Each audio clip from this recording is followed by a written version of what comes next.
All right, I just watched a fairly long video of Barack Obama and Mom Donnie with those kids. Red nose, been blowing my nose. It made me cry unexpectedly. First of all, those videos are circulating. Please watch them. They are delightful and pure. They're so pure. And Barack Obama and Mom Donnie are so good with the kids. And the kids are so adorable. And the best thing about kids is that they don't care about famous people. And they say whatever they want. And it's perfect. And because Barack Obama and Mom Donnie aren't malignant narcissists like our president, they laughed and thought the kids were adorable and hilarious. And I was just thinking, like, I saw a clip of Trump on Easter talking to kids, which I think he shouldn't be around any children ever, by the way.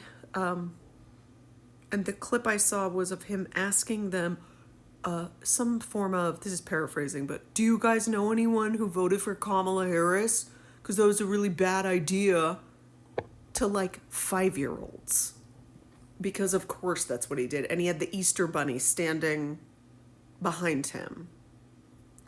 Anyway, this video made me cry because I have forgotten what it is like to have leadership that behaves like Barack and Mom Donnie did in this video with children. This was a child care center in the Bronx.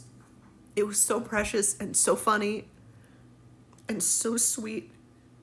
And it was how leaders should behave in situations like that. And I missed that. There's like a huge hole. Anyway, if you see the videos, you need to watch them because they will make you feel good. I mean, also sad because we don't have that right now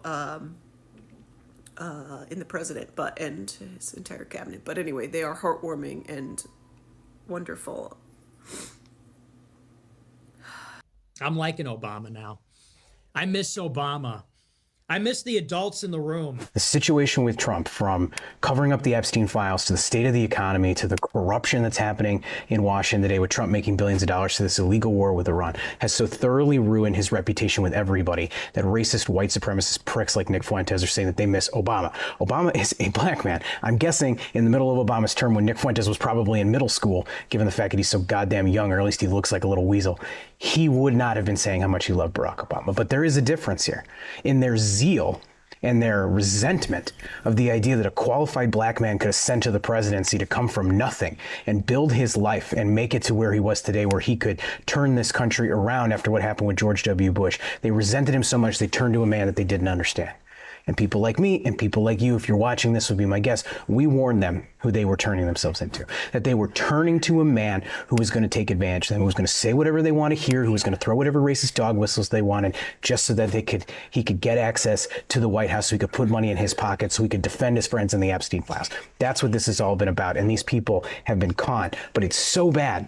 I did not appreciate the Barack Obama presidency enough between the ages of 7 and 15 because, God, I miss Obama. I just miss, like, having a normal dude in the White House. Like, even if you disagreed with his politics, you could understand that he was an upstanding person and a good guy. At the same time, he had this impenetrable, unrelenting aura around him. Yeah, he was the commander-in-chief sometimes, but other times he was just Barack. Rewatching a lot of old clips, I miss when presidents were just normal people. Barack Obama could be our next president. I'm not kidding. This can actually happen. Trump has made no secret of the fact that he wants to change the Constitution and run for a third term. But he wouldn't just automatically win if he ran for a third term. He'd have to run against a Democratic challenger. And if the Constitution no longer prohibited a third term, who would the Democrats' best option be? Barack Obama. And a poll was just released that showed this hypothetical matchup, Trump versus Obama. Who do you think won? Unsurprisingly, Obama wins by 6%, which is actually a blowout margin. And if you look closer at the data, Obama does this by two things. One is by winning independents by about 20%, and two is by stealing a bunch of votes from people who voted for Trump in 24 but would vote for Obama in 28. And this all adds up because in 2016, there were between 6 and 9 million people who voted for Obama in 2008 and 2012 and then voted for Trump in 2016. So in my opinion, change the Constitution. Good luck. The best modern day American president with the highest approval rating of any living president against an 82-year-old Donald Trump. Yeah, I'm so upset. Like, I understood the importance as a child of having an African American president but transitioning into adulthood, and like I just saw this like almost 5-minute clip of different highlights, not even just highlights, but different moments where President Barack Obama was really just like amongst the people, like his compassion, like his character, and like he did this for like that type of person, that like that character, that's real, that's not fake. People who be faking the funk, they mask slip real quick. Like, see, y'all should have never gave me the confidence. I mean, here we go, third video of the day. I just wanted to say, me and my coworkers, some of my coworkers, we miss Obama. How to address people, knew how to pronounce things, knew how to, articulate himself in a professional presidential manner. I just wanted to tell y'all we miss Obama. This shit's sad. Really, it feels like y'all know what it feels like. It's crazy out here. Let me know if y'all miss Obama. I know y'all do. So what's going on, ladies and gentlemen? I'm trusting that you're all doing well today, and yes, welcome to the channel. I'm hoping that you are of good health and actually being safe. So on today's video, you're going to see like different creators like that saying how other races in the United States of America are reacting to the fact that they are beginning to reflect the impact that the previous president, and I'm talking about Barack Obama, had for the development and growth of the United States of America. So this is it. I'm sure that you have come across a lot of creators, saying that Barack Obama wasn't beneficial to the black people, things like those. But I also think that these are people who did not tailor their research in some kind of way, because when a president is elected, they're not only serving their race, they're supposed to be serving the whole entire country, whether you voted for them or not. But apparently that is not what is happening with the current beloved president that you have in your country. So this is it. During Barack Obama's time, you could see the relationship between Obama and the other races, Obama and even children. Even children loved this person because he had upheld the integrity of the country so high.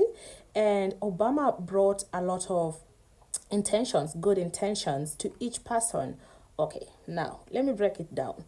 So basically, a lot of people will be like, we want to see if Barack Obama really is a nationality of the America and all that, and this and that.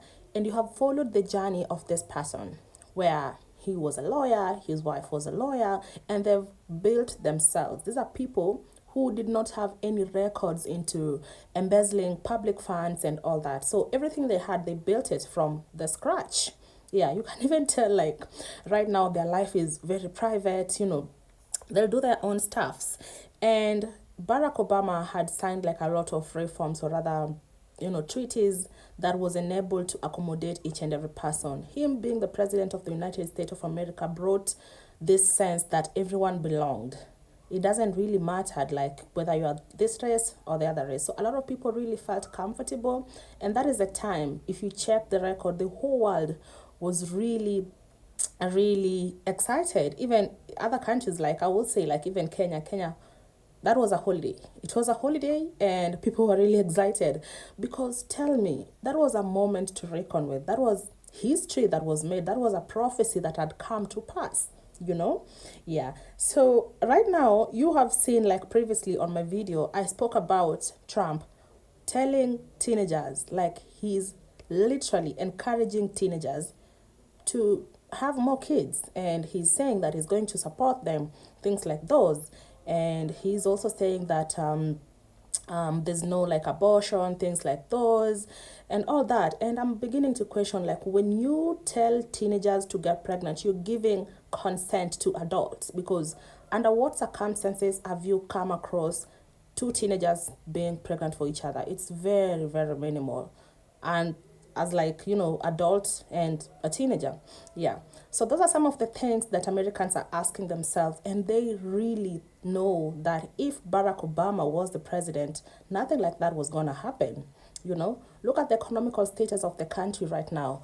For instance, in my previous video, I did reflecting on the economical background factors, growth, development in the United States of America. And currently, even two people working in a household, they could not be able to sustain themselves. They could not be able to afford healthcare, food, things like those, you know. Look at, for instance, the ICE incident that took place from almost over months and children were detained.